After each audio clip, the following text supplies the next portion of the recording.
Well, I asked, where's the beef? Let's call this for what this is. Oh my God! They are so hopelessly woke. How dare you?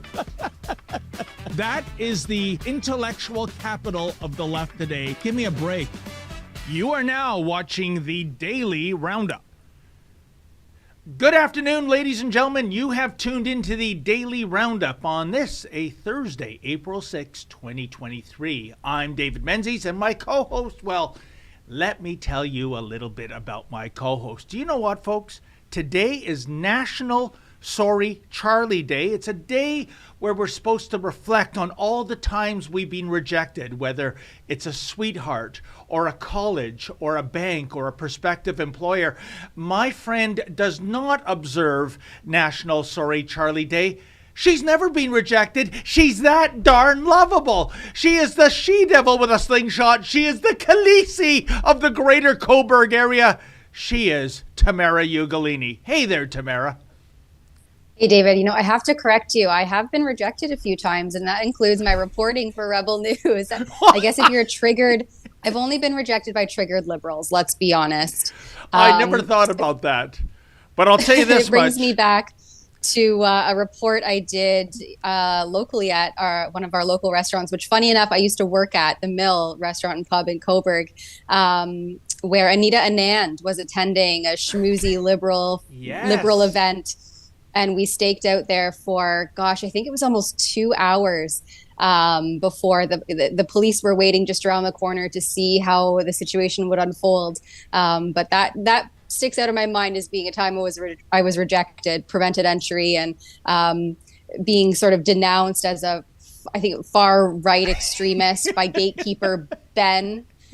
Oh, that was an interesting report for anyone who wants to check that out. Maybe we can throw it up on the screen or put a link in the chat if you're not familiar. Well, Tamara, that is what's known as the statistical anomaly, because other than that, you're batting 1,000. For me, holy smokes, Tamara, yes. I really should have taken the day off. I mean, I need that much time to reflect on how many times I've been rejected by banks, prospective employers, colleges, and especially sweethearts. Let me tell you that. I'm still shell-shocked to this day over that.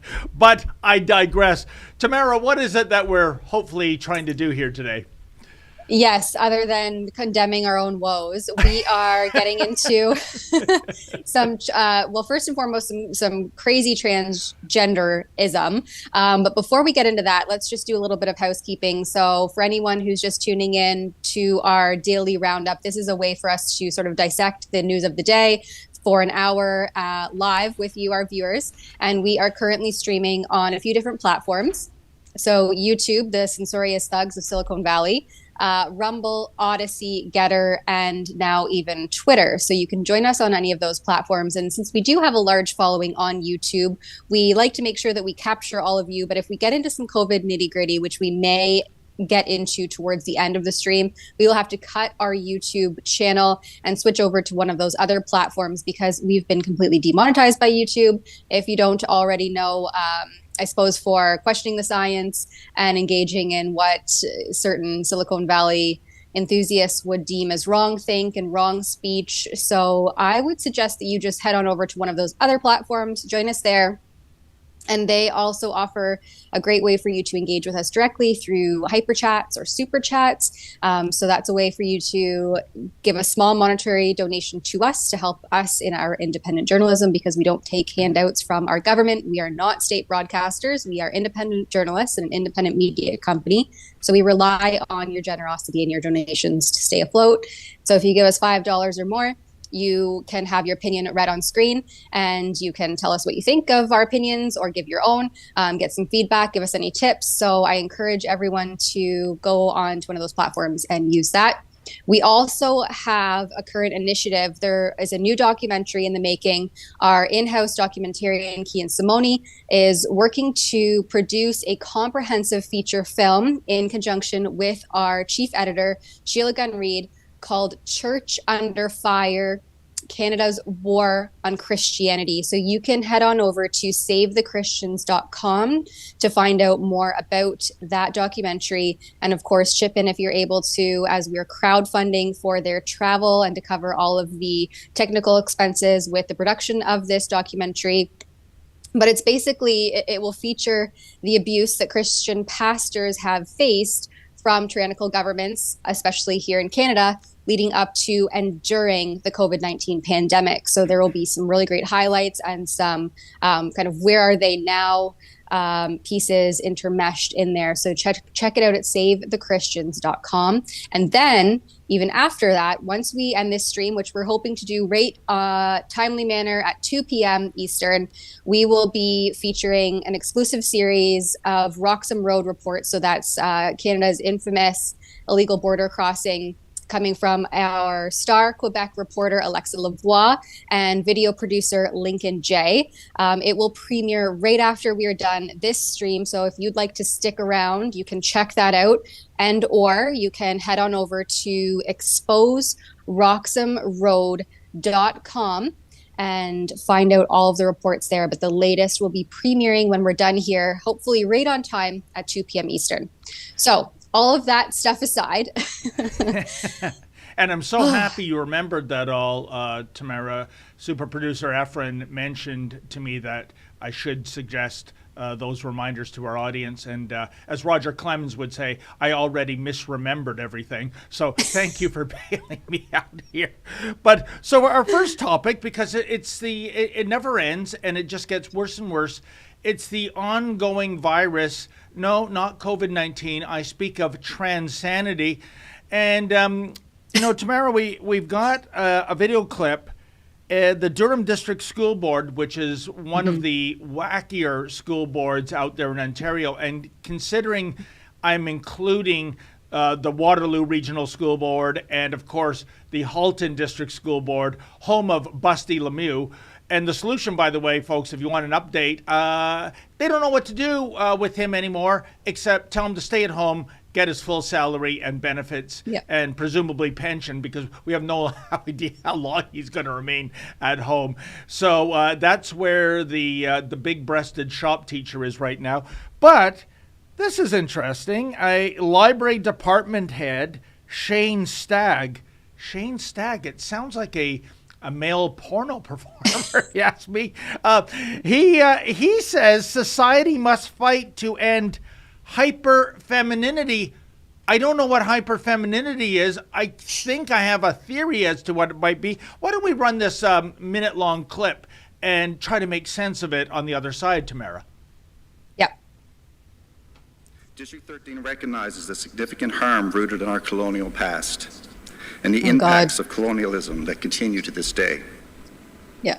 We must work hard to fight the strict binaries of gender rooted in patriarchal colonial systems. We must fight hypermasculinity and hyperfemininity.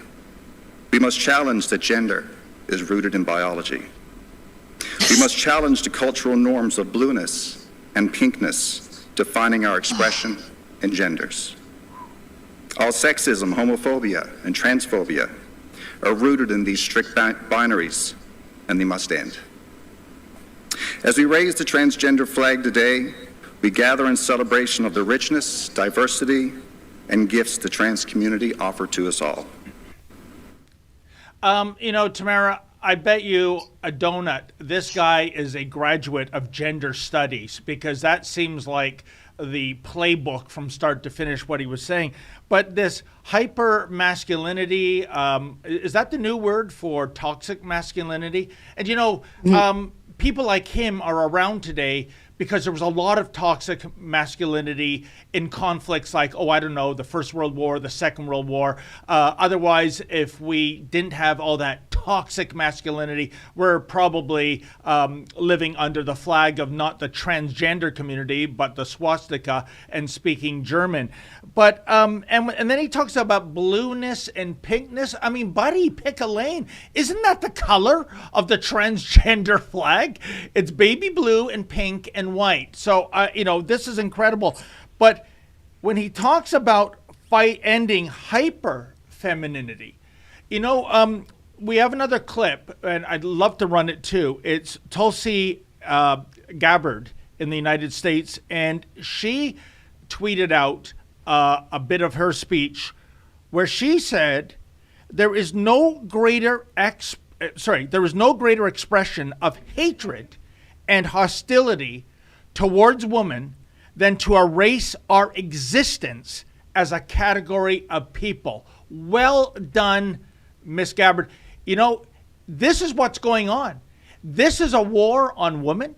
This is a war on the family. You have biological male competing in female sports. You have biological males doing time in female penitentiaries. By the way, not the other way around, Tamara, because if you, God forbid, were a convict and you say, I'm a man, I want to be in the male penitentiary, the guards don't want to be on triple duty every day protecting you from getting gang raped. So that's why it doesn't work the other way.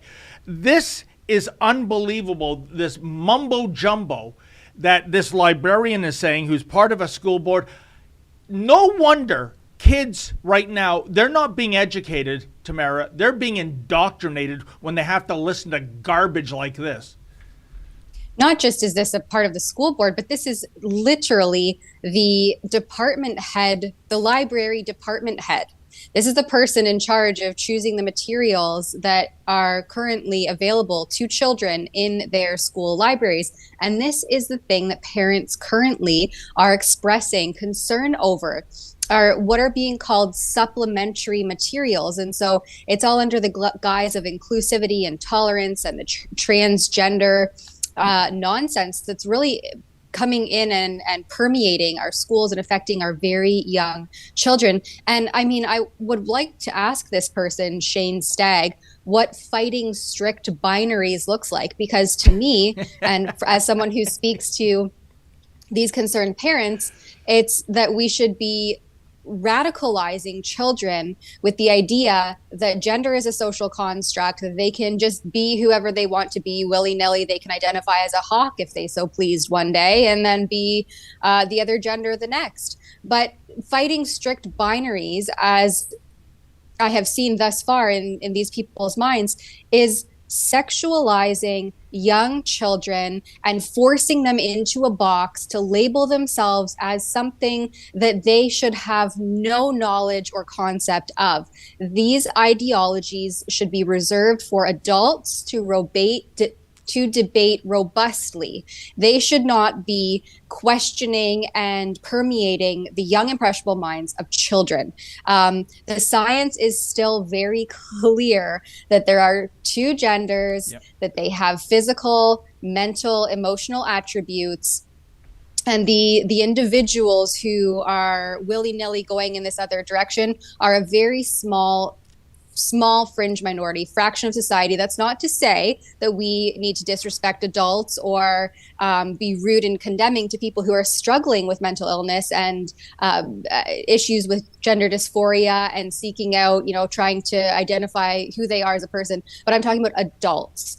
Let's leave the kids alone. Leave your ideologies, your politics at the door, and let's teach these kids and get them caught up in school, because yes, their ABCs and 1, 2, 3s are lagging in comparison to other developed nations, and this is heavily concerning. But regardless, our government doesn't seem to care about that. They want to continue virtue signaling, flying the flag to the wokies, and we can see that. We have another video to share with you, which comes from Ontario NDP MPP Kristen Wong-Tam, who's also a Toronto councillor, where she presents a drag queen to speak on this new proposed legislation that will happen perhaps in Ontario, we're not sure yet, which will ban protests within 100 meters of any drag queen event under the threat of a $25,000 fine. So we see this craziness happening also in Alberta, but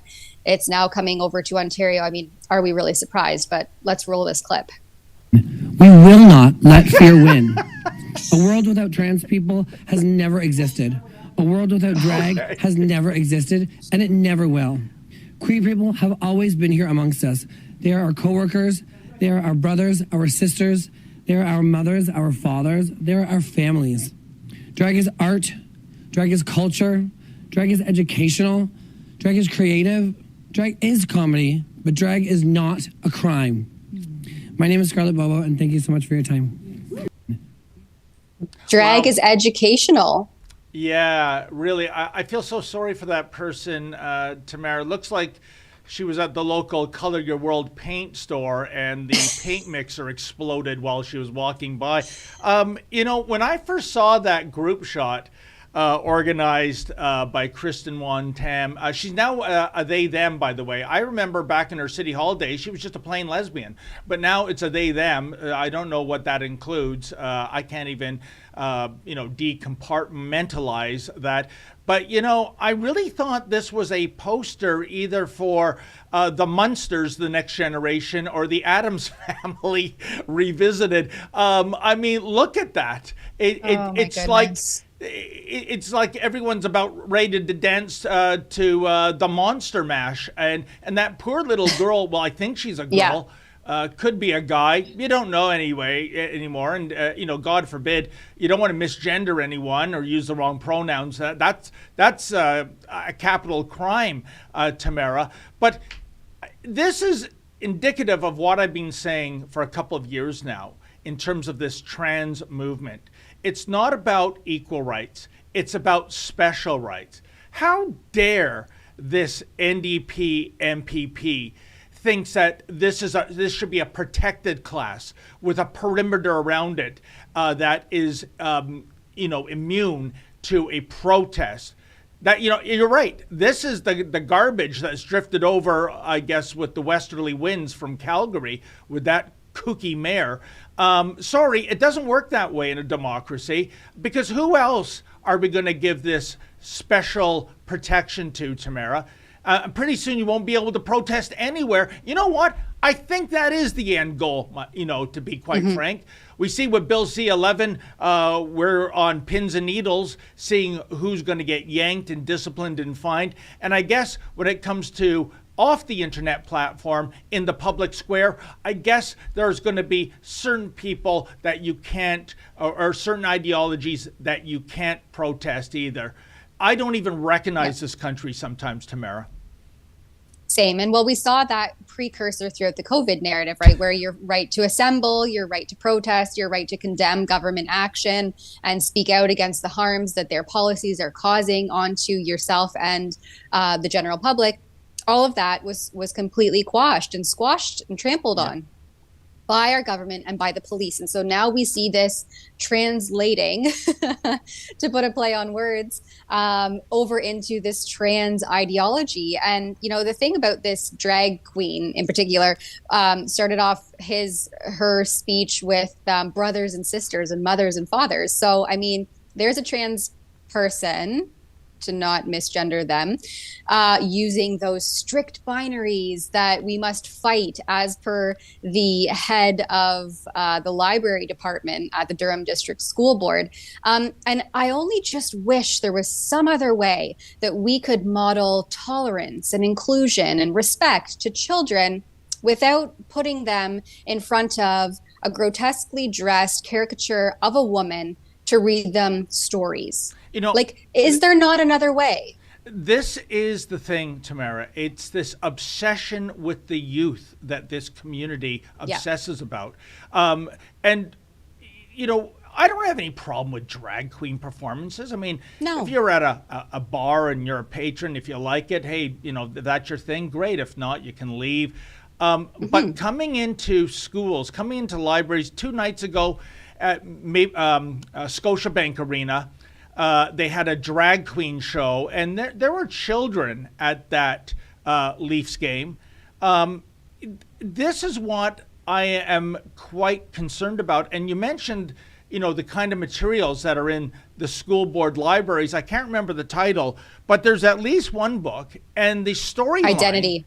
Yeah, Identity. Thank you. Yeah. And this is about the themes in it are pedophilia and incest. It is about a father having sex with his 7-year-old daughter. And, I think the left is already considering that we're about to win the war on transgenderism. We have to look for a new, franchise to celebrate. And I think that's going to be pedophiles, Tamara. I already see a new word for pedophile, because that's a little nasty, and that is intergenerational love. You see, so already the spin is taking place to make this a kinder, gentler criminal offense, in my opinion. But this is the thing. And also, this is a private member's bill. And the 99.99% of private members' bills go to the dumpster. They don't get passed. If the Ford government champions this and votes in favor, what a disgrace. Once again, this government has let us down, if that's going to be the case. Once again, Doug Ford is proving that, contrary to popular belief, he is not Rob Ford, the late great mayor of Toronto.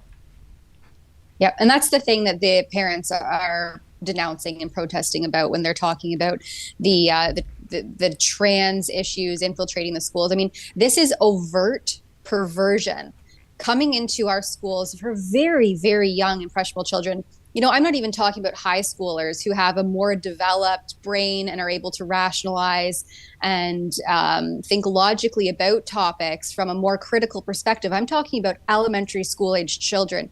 And this is not an attack on trans rights. This is parents being concerned about the content and the appropriateness of the material that their children are being exposed to behind their backs, really. This is unbeknownst to parents. This is being done in the closed door of the classrooms. Good luck as a parent even trying to get into a classroom these days to see what they're being exposed to. You can't even go and tour your library without a predetermined appointment. So these are parents who are paying for publicly funded programs, publicly funded institutions with our taxpayer dollars, who are expressing concern over the things their children are being exposed to at school. I think this is valid and it should be discussed. We don't need to attack these individuals, and we're seeing that they are being attacked, right? Just recently at the Ottawa Carleton District School Board, which is arguably kind of that fourth one on the list that you talked about earlier, about the school boards who are the most radically woke. Yep. Police did nothing when a vice principal was there snatching phones out of people. There were violent aggressors who are wearing masks to hide their identity intentionally. And police, here we have some footage here. And I think this was just this past Tuesday. You have this parent, I think that's probably her child in front of her there, straight up bullying someone because they don't agree with the sexualized content being made available in the library. These people all think they're protesting for trans rights and that the bigots on the other side are transphobes, when that is not why they're there at all. These individuals with their colorful, bright hair are being misled. They won't hear the other side, and instead they're bullying them, calling them names as though this is some sort of, playground bully dynamic in front of their children. These are the aggressors, as we saw also with Billboard Chris last weekend in Vancouver. It's the other side that's being aggressive while they scream, "Love is louder than hate," and trans rights are human rights. But that's not what the people who are condemning this content and this push are saying that they're about. So the whole thing, I think, is just a really unfortunate misunderstanding that continues to escalate. But now you even have pastors, and we have this other clip to show you next. A pastor in the United States compares the plight of the trans community to Jesus and the Holocaust after that Nashville trans shooting. So some of our viewers may remember, I think it was you and I, David, that discussed this 2 weeks ago. Maybe it was last week, where the Nashville shooter that killed, three or four children? Three children and three teachers. Yes, yeah. And so now this person I don't know what their gender ended up being, but they're a trans person. And the focus has been on that instead of the shooting. But it speaks to the larger issue here, which is that there are many comorbidities that often encompass this gender dysphoria and this inability to develop and determine your own identity, who you are as a person. And so there's a bunch of mental illnesses that typically coincide with this, and learning disabilities, ADHD. There's a whole litany of things. And so this further shows that to be true, that this person was obviously suffering from a mental disorder. I mean, anyone in their sane right mind would not go into a school and shoot up a bunch of innocent children. That's horrific and absolutely appalling to even consider. So here, we'll just show you this clip of this woke pastor making the comparison here after this trans shooter incident in Nashville. This week, we witnessed yet another mass shooting, roughly the 130th this year, this time at a small private school in Nashville, Tennessee. And instead of focusing on ways this could have been prevented, such as gun control, a significant mental number health of people support have turned their attention toward the shooter's identity. Instead of focusing on the fact that the number one cause of child death in this country is now gunshot wounds. Some folks have chosen to focus on eradicating trans people as a solution because they have been waiting, just waiting for an opportunity such as this. They have been waiting for a reason, any reason, to stoke their hatred. Yeah, that was Mika Luigi, they, them. Do you ever notice, Tamara, how the odds of somebody spouting insanity goes up through the roof when you see the gender pronouns next to their name, especially when it's a phony baloney gender pronoun like they, them? That's plural. That's one person. Once upon a time, do you remember the story of Sybil? I think she had 16 or 32 distinct identities. It turned out later she was faking it. But you put those people on a psychiatric couch to get them better. If that fails, they're institutionalized. But as you know, 50 or 60 years ago, we mothballed all the mental institutions and asylums, and now these people are out and among us.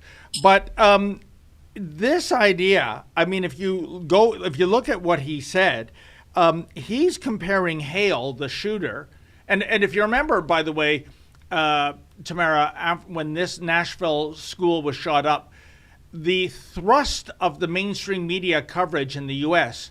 was all the groveling apologies for misgendering the shooter because they were told it was a she that's gone he, or is it vice versa? Even I'm confused. All I know is that Hale is now a blood stain on a sidewalk, and I'm happy for that. Anyone that can go up to 9-year-old children and blow them away is a monster. So I don't give a damn about your gender pronouns and your sexual orientation and your gender identity. You're a monster. So anyways, he goes on to say, that's Mika Luagi, they, them. He compared Hale to Jesus, and he said that there are trans allies abandoning the cause, and those are just like Jesus' disciples who cut when things got hot. And then he went on to further say that what's going on against the trans community is akin to the Holocaust. Can you imagine? By the way, Tamara, in light of that shooting, have you heard of any trans people being shot at or being brutalized or beaten up? It's actually quite the opposite at these protests, as police turn a blind eye because they've had to endure trans training, which means if it's trans, it's good, and if it's good, it's trans. And that's why we see despicable behavior from the Calgary police, the Vancouver police, and the list goes on. By the way, I have an upcoming monologue about the trans training Toronto police officers must take. It is going to blow your mind, folks. You will not believe what I've been able to uncover. But can you imagine comparing a mass murderer to Jesus, comparing what's happening to the trans community, which is precisely zero, to the Holocaust? What are your thoughts, Tamara? Yeah, no, I can't imagine. And I mean, right in that clip, this person, I don't know if it's a he or a she, I don't really care, says that they're eradicating trans people.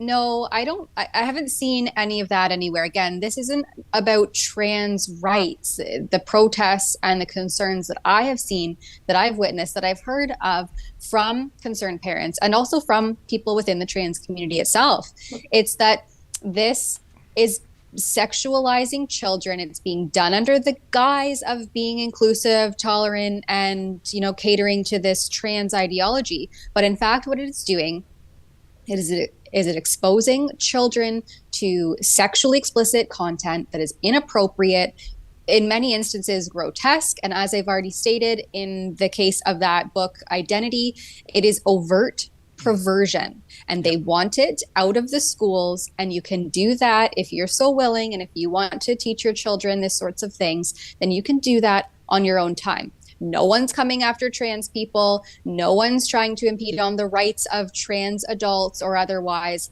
They're just stating that this is coming too far now. It's affecting their children. It's causing confusion. It's wreaking havoc on their mental well-being, and it needs to stop.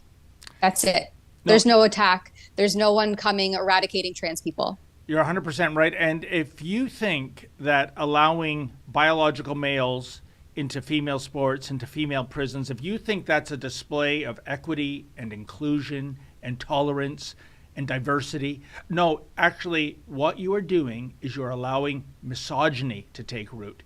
You are attacking real women. And before we go to the ad break, why don't we just, if super producer Efren has it, Tulsi Gabbard's comments.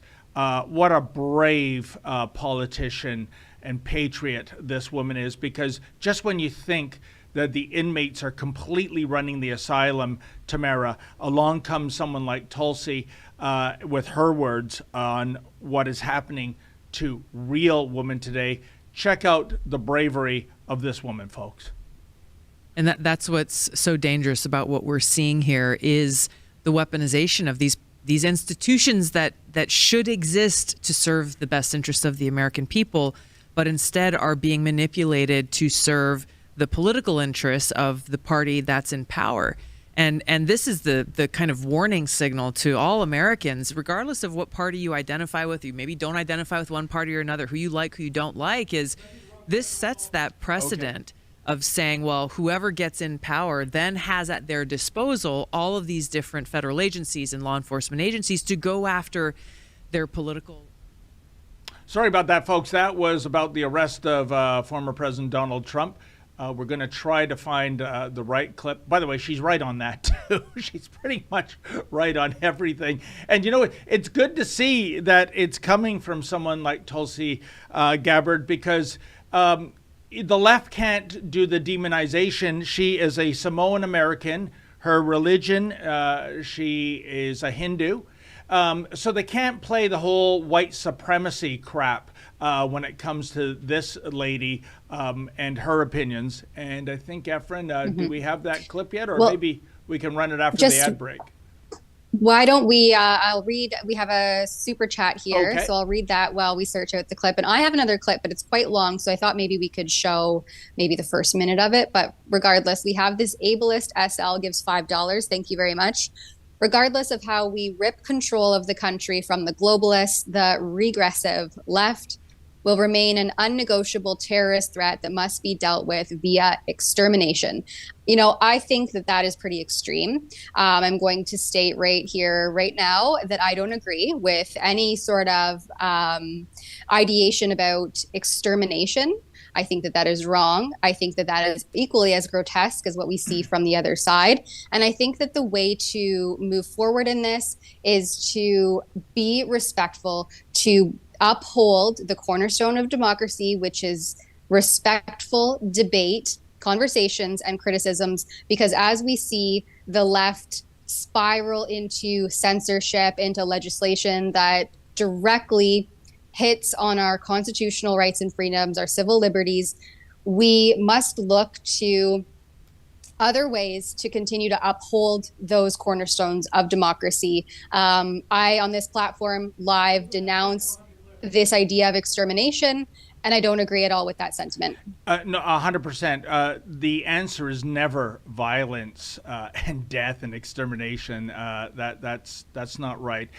Tamara, I've always said about the transgender community, you want to live your life as a man, live your life as a female, vice versa. Go about your life in suburbia. Hey, look, I love Halloween too. I just celebrated on October 31st. If you want to celebrate it every day of the year, I have no problem with that. I love freedom.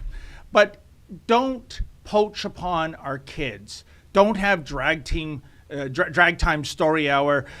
Don't have filth-like identity in our libraries. Don't bring drag performances into a hockey game. Know your role is what I'm saying. Tamara, we should go for an ad break, and we'll try to find that clip, and we'll see you folks on the other side. My mug? I know. It's pretty cool. So is this hoodie I got on, and you could have it on too if you check out our special website at rebelnewsstore.com. That's where you can see Freedom Focus hoodies that we have for you, beanies, cell phone cases, you name it, all while supporting our journalism, where we fight to bring you the other side of the story, as opposed to, being forced by the Trudeau government to fund leftist media out of your taxes. The truth is, without you and your generosity, there is no Rebel News. So again, if you like the reports that we bring you and that we also fight for freedoms in Canada, please consider doing some shopping, picking up some swag at rebelnewsstore.com. We appreciate your support. Oh, hey guys, thanks for watching the live stream, and sorry for interrupting, but I just wanted to pop on to tell you about this incredible sweatshirt that I'm wearing, but also all the other great merchandise that we have available at rebelnewsstore.com. We're adding new stuff all the time, so be sure to keep checking. Even if you shop today, there might be something new tomorrow. And if you are shopping, be sure to use the coupon code Sheila10 for 10% off at checkout. Again, it's rebelnewsstore.com, coupon code Sheila10 for 10% off at checkout.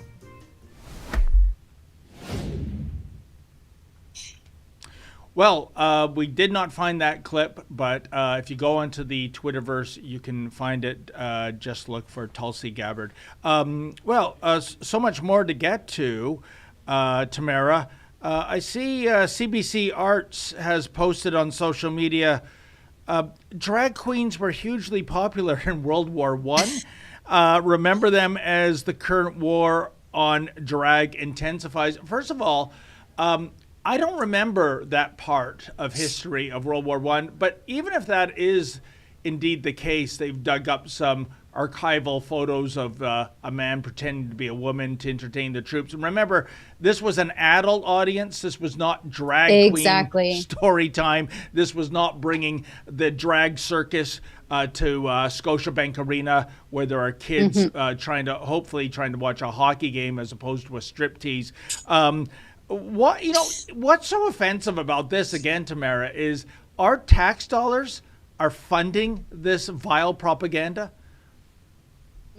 I think you hit the nail on the head there, David. This is entirely irrelevant. It has nothing to do with the conversation that parents are trying to move forward here, which, again, is how inappropriate and grotesque the content is for children, young, impressionable, elementary school-aged kids. This was a drag show, apparently being put on for adults, for soldiers at war.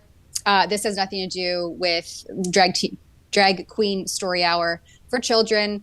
These are adults. They could leave if they wanted to. They could engage. They could not. It really doesn't matter. I really don't care.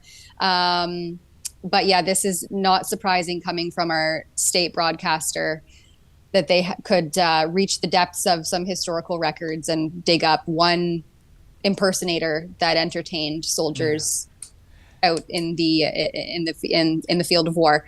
And Tamara, I must say, since we're on the CBC topic, and they're all about tolerance and diversity and love trumps hate. Oh my goodness. Tell me my eyes are deceiving me, Tamara. There was a CBC freelance contributor, I believe she's based in Winnipeg, and she sent out a death threat to English internet personality Ollie London. And she did so because he speaks out against gender ideology. I mean, so much of her tweet is profane. I mean, I'd feel uncomfortable saying it on air. But is she still with the contributing to CBC right now? Yeah, I'm not, as far as I know, listed on the website as a contributor. But we should let our viewers know that, we're going to just read a small clip here of some of the profanities and disgusting death ideation coming from this journalist at the CBC, Carmen Acuna. So just graphic content warning. We're about to read you a direct message from this CBC journalist at Ollie London, who is basically sounding the alarm. Actually, Drea Humphrey has previously interviewed him, I don't even know, they, them, about the harms of transitioning and how, the detransitioning phenomenon now you're starting to see because we're so new in this game. But regardless, the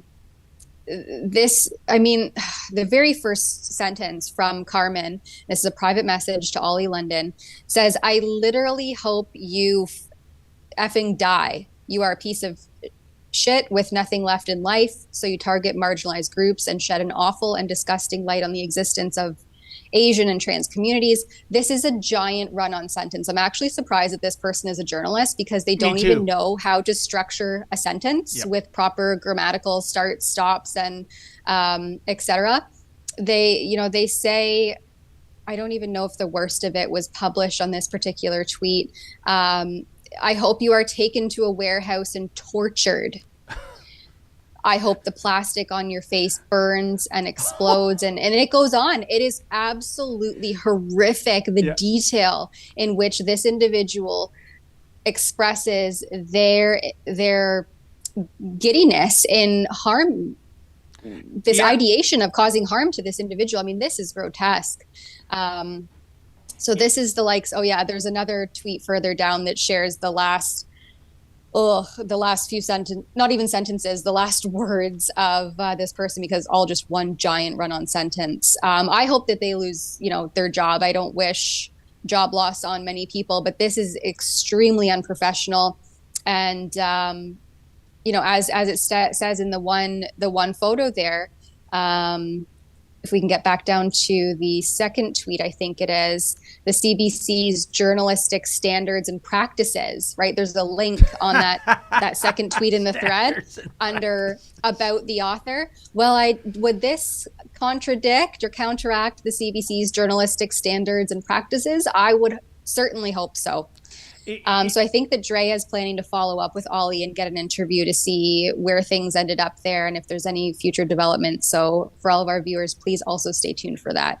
I'd rather Drea interview Carmen and find out if maybe she was high on something or inebriated when she, like what you just said, Tamara, for someone that's passing herself off as a journalist and you can't even structure a sentence with the proper punctuation, the fact that you have to fall back to F-bombs and other profanity to make your point, or maybe, I don't know, maybe there's some nuance that you and I are missing when she says that she wants him, Ollie, dragged into a warehouse and tortured. It's so perverse. We just said a few minutes ago in response to a viewer super chat that we're not about advocating violence and death to any person or any identifiable group. But it looks like the CBC's freelance stable, no problem there. And this is supposedly fitting into their standards, qualifications. I just wonder if there's going to be any kind of retraction, apology, what have you. If there isn't, we are really living in dark times where you can put out something on social media critical of the radical transgender movement and then be threatened with torture and death. And that's a nothing burger, at least in the eyes of the CBC poobahs. Well, in the States, recently, actually, I think it was about a month ago, one, you might know him, her, again, I get caught up in these gender pronoun things. I don't even know. He goes by Scott Nugent, so I guess he's a him, but used to be a woman.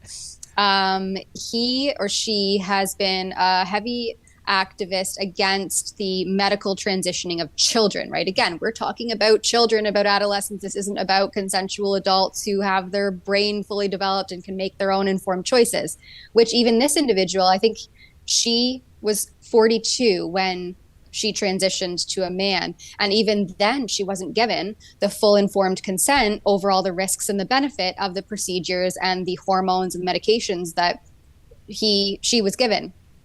And so she took recently, about a month ago, to a press conference and basically called out all the mainstream media for not reporting on the harms being caused to people in the trans community with medical transitioning, and how instead they're just pushing this one narrative down everyone's throats. And it's a long clip, so maybe we can just throw to the first minute of it, because I think what he's saying is extremely important. And for anybody who's interested, you could go on to Twitter and search out the full clip yourself. It's on his profile, Scott Nugent. And I hope I'm pronouncing it correctly, but I put it in the Slack, our thread here about the live stream. If we could maybe just pull up the first minute or so. No, we're good to go. My name's Scott Nugent. I'm a lesbian and I'm a trans man. But my most important role is that of a parent to 3 incredible children. I'm a mother, a woman who has given birth and carried life. I'm here today to put an end to the idea that medically transitioning children is about human rights. It is not. It's about money. Market research predicts that gender-affirming care will generate more than $5 billion a year in less than a decade. The truth is that medical transition is experimental, dangerous, and it doesn't cure anything. In fact, your question, there's only 7 studies that stated that medically transitioning children is beneficial, and every single one of them has either been modified with not enough time or participants, or, oops, we were sorry. Yet these are the pamphlets and the studies that are still given to parents currently. And of course, society doesn't know that because you don't cover it. We now have children's hospitals all over Europe halting and banning all childhood medical transition, calling it the worst medical scandal in modern history.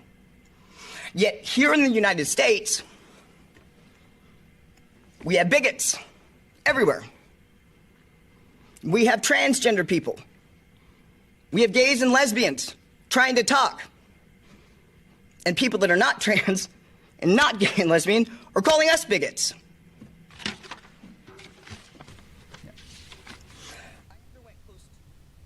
That clip goes on. It's a really great clip, and spews a lot of facts. And I think it's about 9 minutes, and the full speech can be found elsewhere. But he really sounds the alarm on a lot of the concerns that parents are trying to express and being called bigots and transphobes for doing so. And Tamara, he touched upon the most important issue when it comes to the medical community in the United States, at least, in terms of them being gung-ho for these kind of gender reassignments, and in terms of threatening doctors who speak out against this with dismissal.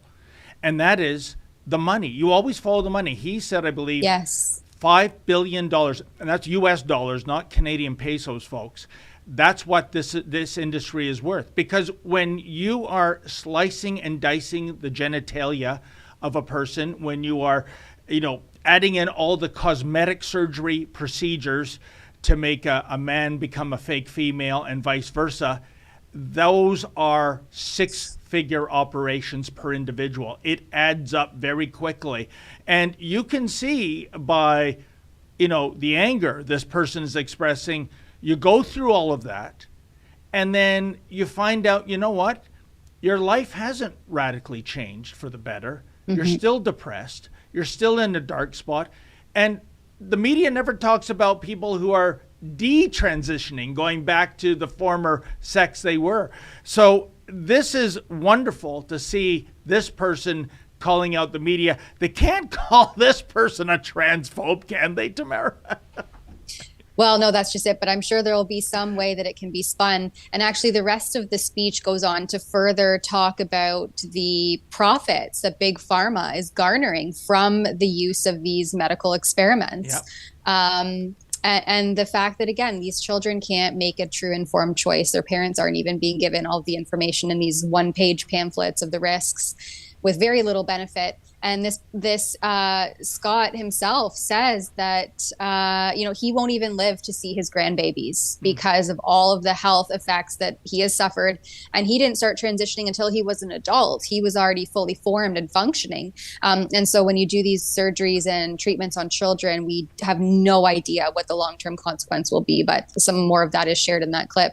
We're running out of time because we have a premiere to share with you about the latest Roxham Road report that Alexa Lavoie and Lincoln Jay have done. So I just want to quickly run through. We have a couple super chats, and maybe let's just touch quickly on the woke AI that Trudeau is promoting. But before we do that, we have a couple super chats. So Steven797 gives $10. Thank you. I always enjoy your show. Ezra's interview yesterday about about how trans activism is a cult and DEI is based on Marxist doctrine. Learn more at newsdiscourses.com. All right. Thanks for that little tidbit. That's a very important point, if I may, Tamara, that this all, when you drill down what's going on in society, when you have a U.S. Supreme Court judge who is herself female, unable to give a definition of what a woman is, if I told you this 10 years ago, even 5 years ago, you wouldn't have believed me. But it is right out of the Marxist playbook. It is to tear down society, tear down common sense, tear down our institutions, and build it all back up in a Marxist utopia that does not exist. This is the far left movement on steroids. This is why we're seeing all this garbage in terms of the transgender movement. It all comes down to Marxism. So good point by the viewer. Yeah, thank you for that. And Fraser McBurney, our Capital Locks lover, gives us $6. Thank you, Fraser. They didn't have color film in World War I. They had it in World War II. I think that the color photo they were showing was just, what do they call it? It was like a retouched photo. They can go back into black and white photos and add it in. So I don't think it was necessarily the colored photo that was inaccurate, but the whole storyline just, it's irrelevant in my opinion, because we're talking about children, not consensual adults. Yeah, I guess they, wasn't it Ted Turner's company that came out with that colorization in the 1980s? And for a while it was so whiz-bang amazing, like, oh, look at this, all these old black and white films are now in color. But you know what? I think they look better in black and white, especially, I saw a colorized version of a Three Stooges episode. It didn't seem right, Tamara. So let's leave history alone, please. Let's stop tinkering everywhere, okay? Oh, that's right. Now, just on the last topic, I think we have time for two more, actually, because there is something in here that I wanted to really touch on, and that was the protest that the Ontario Nurses Association did yesterday on the south end of Queen's Park. We have a few Twitter clips to share with you that were shared by the Ontario Nurses Association. And I just can't seem to find them here in my list, but maybe we can, here it is. The province's nurses and healthcare professionals are, basically trying to get the Doug Ford Conservatives to pay attention that they're in this crisis. And so they took to the intersection of College and University, which is a main artery there to get access to what's called Hospital Row. There's a string of hospitals all along University Ave there. And they lied down in the street with their signs and blocked off the intersection. Do we have that clip to share with our viewers? Got it coming up, Tamara. Oh, perfect. So again, I want to give, here we go. We have the clip. So there's Queen's Park in the background. Look at them. And nurses are not a common commodity. They're not a common commodity, but there's enough of them that they don't have to be at the hospital working right now. They can be lying in the street blocking traffic. I mean, isn't that why they invoked the Emergencies Act, blockaded the entire perimeter of Queen's Park in February of 2021 and froze people's bank accounts? Also, Tamara, First of all, by the way, did Premier Cherry Cheesecake call out this group as a bunch of yahoos? That's what I want to know. Probably not. Also, people who aren't familiar with Toronto, as you go south on University, where this protest is taking place, the provincial parliament is on the north end. You're talking Hospital Row, Sick Kids Hospital, Mount Sinai, and on down. And when you close off an intersection like that, if, God forbid, there was someone in an ambulance trying to get into a hospital for urgent care, you're going to end up in gridlock. The ambulance will have nowhere to move. So wasn't there a big stink during the COVID lockdowns, Tamara, that they wanted demonstrators not to be anywhere near hospitals? There was that false narrative that they were preventing doctors, nurses, and patients from getting into the hospital. That was crap. I know it was crap because I was there to cover those demonstrations, and they blocked nobody. They caused no impediment. They didn't do that. They didn't shut down College Street.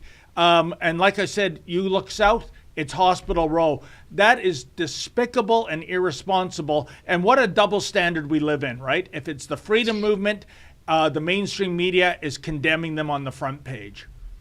And I saw at many instances where the freedom protesters outnumbered this minuscule protest exponentially.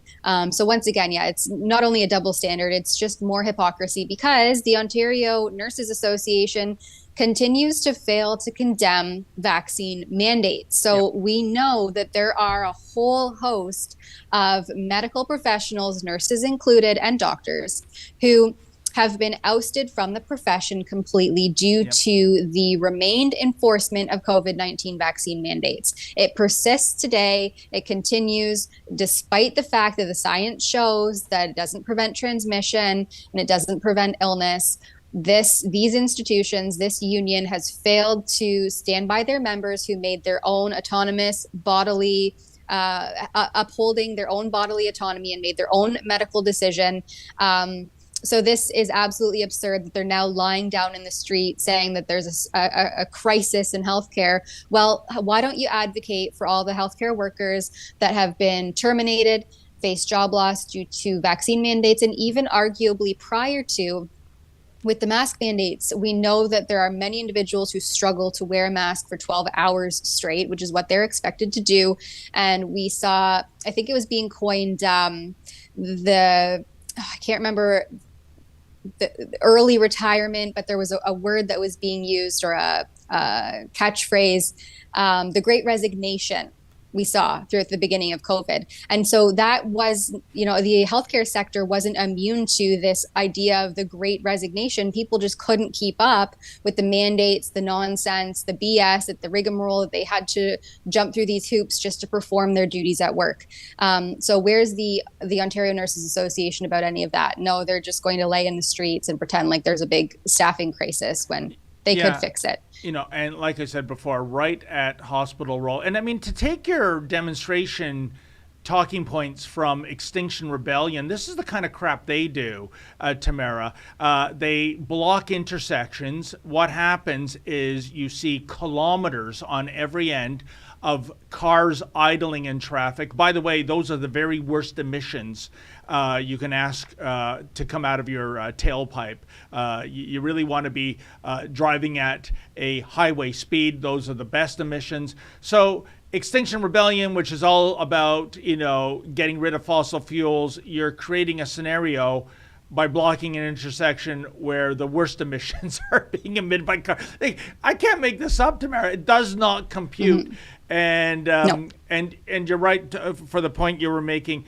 The Ontario Nurses Association won't even address that topic about those people who were suspended without pay for not getting the jab. It's despicable. Yeah, it is. It truly is. And we have another super chat from Ableist. She gives $5. Thank you very much. Do you support reprisals against companies who cater to the regressive left, including asset and stock transfer, fines, arrests, liquidation, nationalization, etc.? I don't personally support those companies. I think that money talks. However, I also don't support the government intervention in that way. I very much believe that people should have the right to decide all various topics and various ways that they wish to engage in society or the outside world. So I don't know what you mean by reprisals against companies. Do you mean government sanctioned reprisals? Because if so, no. I remain upholding my personal choice to make a decision where I spend my money and which companies I support. Indeed.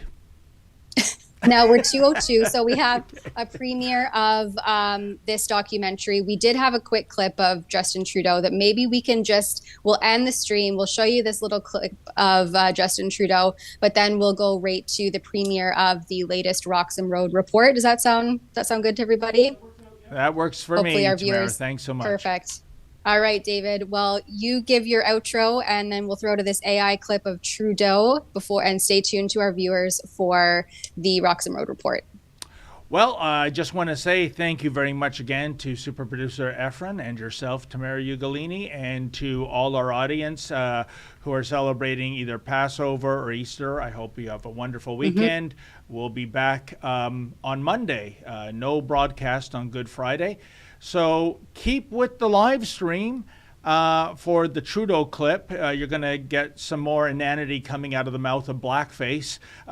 So what else is new? And, of course, the premiere of the Roxham Road documentary. I'll be back here in this chair at 1 o'clock Eastern Standard Time. I think it's with Sheila Gunn-Reid on Monday.